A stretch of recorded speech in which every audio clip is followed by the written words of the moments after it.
Hi welcome to my mini vlog. ಎಲ್ಲರಿಗೂ happy Dasara. ಆ, ಇದು ನಮ್ಮ ಶಿವಮೊಗ್ಗದ ಆನೆ ಅಂಬಾರಿ. ಆನೆ ಎಮ್ಮೆಲೆ ಅಂಬಾರಿ ಕಂಡೆ ಅಂತ ಸಾಂಗ್ ನೆನಪು ಬರುತ್ತೆ. ಈ ಆನೆನು ಮತ್ತು ಅಂಬಾರಿ ನೋಡಬೇಕಾದ್ರೆ ಇದು ಗಾಂಧಿ ಬಜಾರಿಂದ ಮೆರವಣಿಗೆ ಬರ್ತಾ ಇರೋದು. ಇದೀಗ ಜೈಲ್ ಕಾಂಪೌಂಡು, ಅಂದರೆ ಈಗ ಹೊಸ್ದಾಗೆ ಫ್ರೀಡಮ್ ಪಾರ್ಕ್ ಅಂತ ನೇಮ್ ಕೊಟ್ಟಿರೋದು. ಸೊ ಅಲ್ಲಿ ಬನ್ನಿ ಕಡಿತಾರೆ. ಸುತ್ತಮುತ್ತಲಿನ ಶಿವಮೊಗ್ಗ ಸುತ್ತಮುತ್ತಲಿನ ಎಲ್ಲ ಜನ ಕೂಡ ಅಲ್ಲಿಗೆ ಬರ್ತಾರೆ. ಈ ಆನೆ ಅಂಬಾರಿ ಕೂಡ ಅಲ್ಲಿಗೆ ಬರ್ತಾ ಇರೋದು. ಈಗ ನೋಡ್ಬೋದು, ನಾನು ತೋರಿಸ್ತಾ ಇರೋದು ಇದು ಫ್ರೀಡಮ್ ಪಾರ್ಕು. ಇಲ್ಲೆಲ್ಲ ದೇವರುಗಳು ಸಹ ಸುತ್ತಲೂ ನಿಂತಿರುತ್ತೆ. ಬನ್ನಿ ಕಡಿಯುವಾಗ ಎಲ್ಲ ದೇವ್ರುಗಳು ನಿಂತಿರೋದು ನೋಡೋಕ್ಕೆ ಚೆಂದ. ಈ ಸರಿ ಮಾತ್ರ ತುಂಬಾ ಜನ ಇದ್ದಾರೆ ಅಂತ ಅನ್ಬೋದು.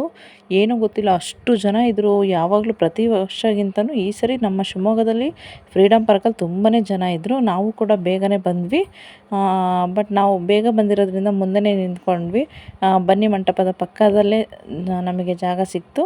ಸೊ ಆಮೇಲೆ ಹಿಂದೆ ತಿರುಗಿ ನೋಡಿದ್ರೆ ನಮಗೆ ಅಷ್ಟು ಜನ ಇದ್ದರು. ಇದು ನೋಡಿ, ಅಂಬಾರಿ ಹೊತ್ಕೊಬಂದಿದ್ದು ಆನೆ. ಆ ಆನೆ ಹೆಸರು ಸಾಗರ್ ಅಂತ. ಅದರದ್ದು ಫೋಟೋ ಫ್ರೇಮ್ ಮಾಡಿ ಅದು ಎಲ್ಲ ಕಡೆನೂ ತೋರಿಸ್ತಾ ಇದ್ರು. ತುಂಬಾ ಚೆನ್ನಾಗಿತ್ತು ಅನ್ಬೋದು. ನಾವು ಕೂಡ ಅಲ್ಲಿ ಸೆಲ್ಫಿ ಎಲ್ಲ ತಗೊಂಡ್ವಿ, ನಾನು ನನ್ನ ಮಕ್ಕಳು ಕೂಡ. ಅಷ್ಟೊತ್ತಿಗೆ ತಹಶೀಲ್ದಾರ್ ಬರೋದು ಸ್ವಲ್ಪ ಲೇಟ್ ಆಯಿತು. ಬಟ್ ಆ ಟೈಮಿಂಗ್ಸು ಅವ್ರು ಹೇಳಿರ್ತಾರಲ್ಲ, ಆ ಟೈಮಿಂಗ್ಸಿಗೆ ಕಡಿಬೇಕು ಅಂತ ಅಂದ್ಬಿಟ್ಟು ಅವರು ಕೂಡ ಅದೇ ಕ್ಷಣಕ್ಕೆ ಬಂದರು. ನಾವು ಕೂಡ ಅದಕ್ಕೋಸ್ಕರನೇ ತುಂಬ ಕಾಯ್ತಾ ಇದ್ವಿ. ಬನ್ನಿ ಕಡಿಯೋದನ್ನು ನೋಡೋದೇ ಒಂದು ಅದ್ಭುತ ಅನ್ಬೋದು.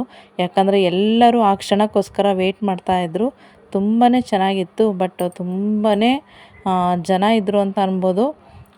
ನೋಡಿ, ತಹಶೀಲ್ದಾರರು ಅದು ಬ್ರಾಹ್ಮಣ್ಸು ಬಂದು ಅದನ್ನು ಆ ಟೈಮಿಂಗ್ಸ್ ಎಲ್ಲ ಹೇಳಿರ್ತಾರೆ. ಸೊ ಅವ್ರು ಬಂದು ಅಲ್ಲಿ ಪೂಜೆ ಎಲ್ಲ ಮಾಡಿ ಅವರು ಪ್ರದಕ್ಷಿಣೆ ಹಾಕಿ ಮತ್ತು ಅದನ್ನೀಗ ಬನ್ನಿ ಕಡಿಲಿಕ್ಕೆ ಎಲ್ಲ ರೆಡಿ ಇತ್ತು. ಸೊ ಈಗ ಬನ್ನಿ ಕಡಿಲಿಕ್ಕೋಸ್ಕರ ಅವರನ್ನು ಕೂಡ ರೆಡಿ ಮಾಡಿಕೊಂಡ್ರು ಎಲ್ಲನೂ. ಇಲ್ಲಂತೂ ತುಂಬಾ ಜನ ಆ ಸ್ಟೇಜ್ ಮೇಲೆ ಎಲ್ಲ ಶಾಸಕರು ಕೂಡ ಫುಲ್ಲು ತುಂಬ್ಕೊಂಬಿಟ್ಟಿದ್ರು. ಯಾರಿಗೂ ಕಾಣಿಸ್ತಿರ್ಲಿಲ್ಲ. ಸೊ ಎಲ್ಲರೂ ಕೂಡ ಬೈತಾ ಇದ್ದರು, ಎಲ್ಲರೂ ಕೆಳಗಿಳಿರಿ ಅಂತ ಅಂದ್ಬಿಟ್ಟು. ಲಾಸ್ಟು ಇದರಲ್ಲಿ ಎಲ್ಲ ಬಂದು ಸ್ವಲ್ಪ ಕೆಳಗೆ ನಿಂತ್ಕೊಂಡ್ರು. ಬಟ್ ಬನ್ನಿ ಕಡಿವಾಗಂತೂ ಅಷ್ಟು ಜನ ನೂಕಿ ಇದು ಮಾಡ್ತಾಯಿದ್ರು ಅಂತ ಅನ್ಬೋದು. ಯಾಕಂದರೆ ಬನ್ನಿ ಕಡ್ದಿದ್ದು ಅದನ್ನು ತಗೊಳೋಕ್ಕೋಸ್ಕರ ಎಲ್ಲರೂ ಕೂಡ ತುಂಬಾ ನುಗ್ಗಿ ತುಂಬಾ ಇದು ಮಾಡ್ತಾಯಿದ್ರು. ಬಟ್ ನಾನು ಹೇಳೋದು ಏನಪ್ಪ ಅಂತ ಅಂದರೆ, ಏನೋ ಪ್ರಸಾದ ಸಿಗುತ್ತೆ, ಬಟ್ ಸಿಗಲಿಲ್ಲ ಅಂದ್ರೂ ಕೂಡ ಅದೇ ಬೇಕು ಅಂತ ಏನಿಲ್ಲ. ಹೊರ್ಗಡೆ ಎಲ್ಲ ಮಾರ್ತಾ ಇರ್ತಾರೆ, ಅದನ್ನು ತಗೊಂಡೋಗಿ ದೇವ್ರ ಮುಂದೆ ಪೂಜೆ ಮಾಡಿ ಅದನ್ನು ಕೂಡ ಹಂಚ್ಬೋದು. ಅಲ್ಲಿ ಬನ್ನಿ ಕಡ್ದಿದ ತಕ್ಷಣ ಇಲ್ಲಿ ರಾವಣನ ತಲೆ ಸಿಡಿತಾ ಇದೆ ನೋಡಿ.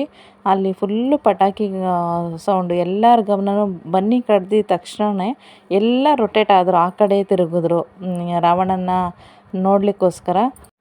ನಾವು ಕನ್ನಡ ವಿಷಯ ಸೃಜಕರನ್ನು ಬೆಂಬಲಿಸಿದಾಗ ನಾವು ಕೇವಲ ವ್ಯಕ್ತಿಗಳನ್ನು ಉತ್ತೇಜಿಸುವುದಲ್ಲ, ನಮ್ಮ ಭಾಷೆ, ಸಂಸ್ಕೃತಿ ಮತ್ತು ಸೃಜನಶೀಲತೆಯನ್ನು ಮುಂದಿನ ಪೀಳಿಗೆಗೆ ಉಳಿಸುತ್ತಿದ್ದೇವೆ.